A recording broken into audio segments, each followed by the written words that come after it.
అదే RTV app వార్తల్ని క్షణాల్లో చదివే అవకాశం ఉంటుంది. ఒక న్యూస్ పేపర్, ఒక టెలివిజన్ ఛానల్ మీ చేతుల్లో ఎప్పుడూ ఉంటాయి.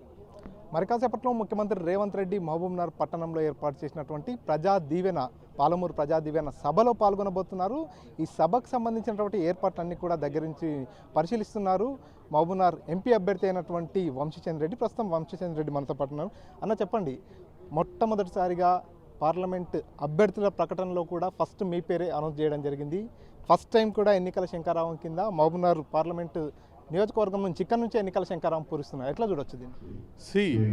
మహబూబ్ నగర్ జిల్లా ముఖ్యమంత్రి రేవంత్ రెడ్డి గారి సొంత జిల్లా. పాలమూరు ప్రజలందరూ కూడా మా బిడ్డ ఇవాళ ముఖ్యమంత్రి అయిందని గర్వపడుతున్నారు. ఇవాళ ఈ మహబూబ్ నగర్, ఉమ్మడి మహబూబ్ నగర్ జిల్లాలో ఉన్నటువంటి మహబూబ్ నగర్ హెడ్ క్వార్టర్లో పాలమూరు ప్రజా దీవెన సభని ఏర్పాటు చేసుకున్నాము. గత 16 రోజులుగా పాలమూరు న్యాయయాత్ర చేపట్టడం జరిగింది. ఆ న్యాయయాత్ర ముగింపు సభగా ఇవాళ ఈ సభకి ముఖ్యమంత్రి గారు ముఖ్య అతిథిగా రాబోతున్నారు. ప్రజలందరూ కూడా సంతోషంగా ఉన్నారు. గత 10 సంవత్సరాల అన్యాయాన్ని తిరగరాస్తూ ఇవాళ ముఖ్యమంత్రి గారు అండతో, ఇక్కడ ఉన్నటువంటి శాసనసభ్యుల సహకారంతో ఈ ప్రాంతానికి, మన పాలమూరుకి న్యాయం చేయాలనే కృతనిశ్చయంతో కాంగ్రెస్ పార్టీ ఉంది. దాంట్లో భాగంగానే మొన్న ముఖ్యమంత్రి గారు కొడంగల్ వస్తే అక్కడ మక్తల్, నారాయణపేట, కొడంగల్ నియోజకవర్గాల ప్రజల 10 సంవత్సరాల ఆకాంక్ష కల అయినటువంటి నారాయణపేట, కొడంగల్ ఎత్తిపోతలకు శంకుస్థాపన చేసి 2,945 కోట్ల నిధులు కేటాయించి ఆ ప్రాజెక్ట్ని ప్రారంభించి 2 సంవత్సరాలలో ఈ ప్రాజెక్టు పూర్తి చేసి నీళ్ళు అందిస్తామని హామీ కూడా ఇవ్వడం జరిగింది. అలానే 5,000 కోట్లతో వివిధ అభివృద్ధి పనులను కూడా అక్కడ ప్రారంభించడం జరిగింది. అదేవిధంగా ఈ లోక్సభ నియోజకవర్గంలో ఉన్నటువంటి 7 శాసనసభ నియోజకవర్గాలు కూడా మక్తల్, నారాయణపేట్, కొడంగల్, మహబూబ్ నగర్, దేవరకద్ర, జడ్చర్ల, షాద్నగర్ అన్ని నియోజకవర్గాలని అన్ని రంగాలలో సమగ్ర అభివృద్ధి చేయడానికి ముఖ్యమంత్రి గారి అండతో కాంగ్రెస్ పార్టీ సిద్ధంగా ఉంది. ప్రజలందరూ కూడా ముఖ్యమంత్రి గారిని చూడడానికి వాళ్ళ తండోపతండాలుగా రాబోతున్నారు. ఎంతమంది రాబోతున్నారు సభకు? ఎన్ని గంటలకు సభ ప్రారంభమయ్యే అవకాశం? మేము కేవలం ఇక్కడ సభా ప్రాంగణంలో ఏర్పాట్లు చేస్తున్నాము. ప్రజలకు ముఖ్యమంత్రి గారు వస్తున్నారని సందేశాన్ని ఇచ్చినాము. వారు స్వచ్ఛందంగా రావాలి. ప్రజలు మరి ఇక స్వచ్ఛందంగా వచ్చేది కాబట్టి మేము కూడా లెక్క కట్టలేము. మేము ఊహించిన దానికన్నా ఎక్కువ వస్తారని మేము ఆశిస్తున్నాము. 1,00,000కి తగ్గకుండా ఇక్కడికి ఈ సభను విజయవంతం చేయడానికి ప్రజలు వస్తారని ఆశాభావం వ్యక్తం చేస్తారు. గత పార్లమెంట్ ఎన్నికల్లో బీజేపీ 2వ స్థానంలో నిలిచింది. ఇప్పుడు ఖచ్చితంగా మేమే గెలుస్తామనేటటువంటి ధీమాతో ఉంది. ఎట్లా చూడొచ్చు బీజేపీ ఇచ్చేటటువంటి? బీజేపీ గత 10 సంవత్సరాలు ఏం చేసిందని ఓట్లేస్తారు ప్రజలు. వాళ్ళు ఏం చేసిన, ఉదాహరణకి పాలమూరు రంగారెడ్డి ఎత్తిపోతల పథకం ఉంది. స్వయంగా నరేంద్ర మోడీ, సుష్మా స్వరాజ్ గారే పాలమూరు కేంద్రంగా, పాలమూరు నుంచే మేము పాలమూరు రంగారెడ్డి ప్రాజెక్ట్కి జాతీయ హోదా కల్పిస్తానే మాట చెప్పడం జరిగింది. ఎప్పుడన్నా దాని గురించి మాట్లాడినరా? పాలమూరు రంగారెడ్డి ప్రాజెక్ట్ ఏమవుతుంది, ఏ నిధులు వస్తున్నాయి, జాతీయ హోదా గురించి ఎప్పుడన్నా మాట్లాడిన వాళ్ళ నాయకులు, ఇక్కడ ఉండేటువంటి నాయకులు జాతీయ స్థాయి పదవుల కోసం పాకలాడుతున్నారు తప్ప మన పాలమూరు జిల్లాలో 12,48,000 ఎకరాలకు నీళ్ళు అందించే ఈ ప్రాజెక్ట్కి జాతీయ హోదా గురించి వాళ్ళకు అసలు చిత్తశుద్ధే లేదు. వాళ్ళ పదవులు కావాలి, వాళ్ళ టికెట్లు కావాలి, వాళ్ళు ఎదగాలి. కానీ ప్రజల గురించి ఎక్కడ ఆలోచన? ఇవాళ ఎక్కడికన్నా, ఏ ఊరికన్నా పోండి, యువకులందరూ కూడా ప్రశ్నిస్తున్నారు. నరేంద్ర మోడీ మాకు ప్రతి సంవత్సరం 2 కోట్ల ఉద్యోగాలు ఇస్తని చెప్పిండ్రు. 10 సంవత్సరాలు పాలించిండ్రు. 10 సంవత్సరాలు అంటే 20 కోట్ల ఉద్యోగాలు రావాలి మాకు. ఏ ఊర్లో ఎక్కడ ఉద్యోగాలు వచ్చినాయని ప్రశ్నిస్తున్నారు. మహిళలను అడగండి, భారతీయ జనతా పార్టీకి మీరు ఓటేస్తారని. మేము భారతీయ జనతా పార్టీకి చచ్చినా ఓటేమో. కాంగ్రెస్ పార్టీ అధికారంలో ఉన్నప్పుడు 400 ఉన్న సిలిండర్లు వీళ్ళు ఎలా 1,200కి సిలిండర్ రేట్ పెంచిండ్రు. మా పప్పు, ఉప్పు, చింతపండు, బియ్యం ఇవన్నీ కూడా ఇంత రేట్లు పెంచిండ్రు. మా దగ్గర దోచుకొని, పేదోళ్ళ డబ్బు దోచుకొని అదాని, అంబానీకి దోచిపెడుతున్నారని ప్రజలందరూ కూడా ఇవాళ భావిస్తున్నారు. ఖచ్చితంగా ఎట్టి పరిస్థితుల్లో భారతీయ జనతా పార్టీకి, మొన్న శాసనసభ ఎన్నికల్లో చూసింది కదా, ఎక్కడ అసలు కనీసం డిపాజిట్ కూడా రానటువంటి పార్టీ అసలు ఎన్నికల్లో పోటీ ఏడుంటుంది? మొన్న పాలమూరు రంగారెడ్డి ప్రాజెక్ట్ని కూడా మీరంతా పరిశీలించడం జరిగింది. సో అక్కడ ఎటువంటి అంశాలని మీ దృష్టికి వచ్చాయి? వాటిని సీఎం దృష్టికి తీసుకెళ్లారా?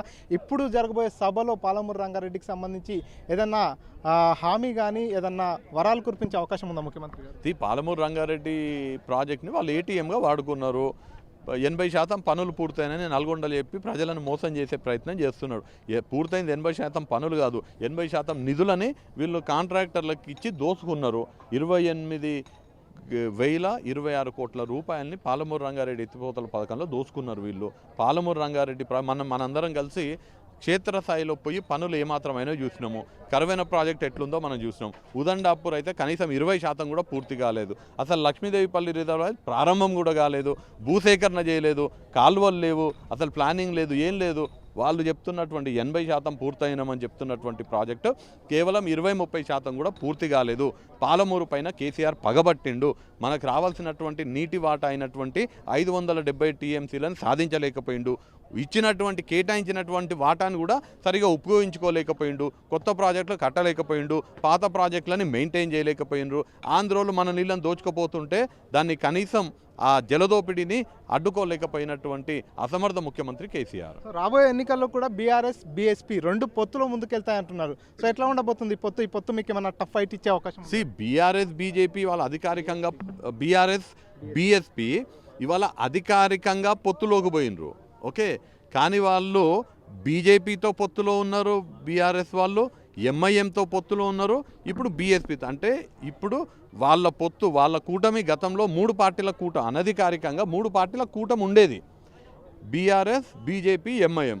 ఇప్పుడు 4వ పార్టీ చేరింది, 4 పార్టీల కూటమి అయింది. ఇప్పుడు ఎంతమందితో కూటమి ఏర్పాటు చేసుకున్నా ప్రజాబలం మా వెంబడుంది, ప్రజలు మమ్మల్ని ఆశీర్వదిస్తుండ్రు, మేము ప్రజలకు సేవ చేస్తున్నాము, మేము ఇచ్చినటువంటి హామీలను నెరవేరుస్తున్నాం. కాబట్టి వాళ్ళు ఎంతమందితో కలిసినా ఎన్ని కూటములు పెట్టుకున్నా ఖచ్చితంగా ప్రజాక్షేత్రంలో గెలిచేది ప్రజలకు అండగా ఉండి ప్రజలకు సేవ చేసే కాంగ్రెస్ పార్టీ. ఇప్పటికే బీఆర్ఎస్ పార్టీ మహబూబ్నగర్ పార్లమెంట్కి సంబంధించి అభ్యర్థి పేరును కూడా ప్రకటించింది. సిట్టింగ్ ఎంపీగా ఉన్నటువంటి మన శ్రీనివాసరెడ్డికి మరోసారి అవకాశం కల్పించింది. ఇప్పుడు మీకు పోటీ ఎవరనుకుంటున్నారు, బీఆర్ఎస్ లేకపోతే బీజేపీ? మాకు బీఆర్ఎస్ కాదు, బీజేపీ కాదు, ఖచ్చితంగా మేము గెలుస్తాము. 2వ స్థానానికి బీజేపీ బీఆర్ఎస్ పోటీ పడతారు. ముఖ్యమంత్రి సొంత జిల్లా కావడంతో మీరు గెలుస్తామనేటటువంటి ధీమా వ్యక్తం చేస్తున్నారు. ఎంత మేర మెజార్టీ ఆశిస్తున్నారు? ఖచ్చితంగా ముఖ్యమంత్రి గారి సొంత జిల్లా, ముఖ్యమంత్రి గారు పనిచేస్తున్నటువంటి జిల్లా, 7 శాసనసభ్యులు చురుకైనటువంటి ప్రజలతో మమేకమై ప్రజా సమస్యలు పరిష్కరించే ద్వేయంతో పనిచేసేటువంటి శాసనసభ్యులు ఉన్నారు. పార్టీ కోసం పనిచేసే కరడు కట్టినటువంటి కాంగ్రెస్ కార్యకర్తలు ఉన్నారు. కాబట్టి ఖచ్చితంగా 2 లక్షలకు తగ్గకుండా మెజార్టీతో కాంగ్రెస్ పార్టీ ఇక్కడ గెలుస్తుంది. ఈ సభలో ఈరోజు ముఖ్యమంత్రి గారు మహబూబ్నగర్ జిల్లాపై ఇంకేమైనా వరాలు కురిపించే అవకాశం ఉందా? ఖచ్చితంగా, ఎందుకంటే కొడంగల్లో మీరు చూడడం జరిగింది, 5,000 కోట్లతోటి అనేక అభివృద్ధి పథకాలకు ఆ రోజు శంకుస్థాపనలు చేయడం జరిగింది. 5,000 కోట్లు కాక నారాయణపేట కొడంగల్ ఎత్తిపోతలకు మరొక దాదాపు 3,000 కోట్లు అంటే 8,000 కోట్లు కొడంగల్లో కేటాయించడం జరిగింది. ఇవాళ ఎన్నికల కోడ్ ఉంది కాబట్టి కొన్ని పరిమితులు ఉన్నాయి. బట్ అయినా కానీ ముఖ్యమంత్రి గారు సొంత గడ్డపై సొంత జిల్లా, ఉమ్మడి జిల్లా కేంద్రానికి వస్తున్నారు కాబట్టి ఖచ్చితంగా ముఖ్యమంత్రి గారు వరాల జల్లు కురిపిస్తారు. మొత్తంగా ముఖ్యమంత్రి రేవంత్ రెడ్డి వస్తున్నటువంటి ఈ సభకు పెద్ద ఎత్తున ప్రజలంతా కూడా స్వచ్ఛందంగా తరలి వస్తున్నారు. జిల్లాను ఉద్దేశించి జిల్లాకు వరాల జల్లులు కూడా ముఖ్యమంత్రి రేవంత్ రెడ్డి కురిపించే అవకాశం ఉంది. దాదాపు 1,00,000 మందికి తగ్గకుండా జనాలు వచ్చేటటువంటి అవకాశం ఉందంటూ కూడా వంశీచంద్ర రెడ్డి స్పష్టం చేస్తున్నారు. మణికంఠ, ఆర్టీవీ, మహబూబ్నగర్. మరిన్ని వీడియోస్ కోసం ఛానల్ ని సబ్స్క్రైబ్ చేయండి, లేటెస్ట్ అప్డేట్స్ కోసం వాట్సాప్ ఛానల్ ని ఫాలో చేయండి అండ్ లింక్ డిస్క్రిప్షన్ లో ఉంది.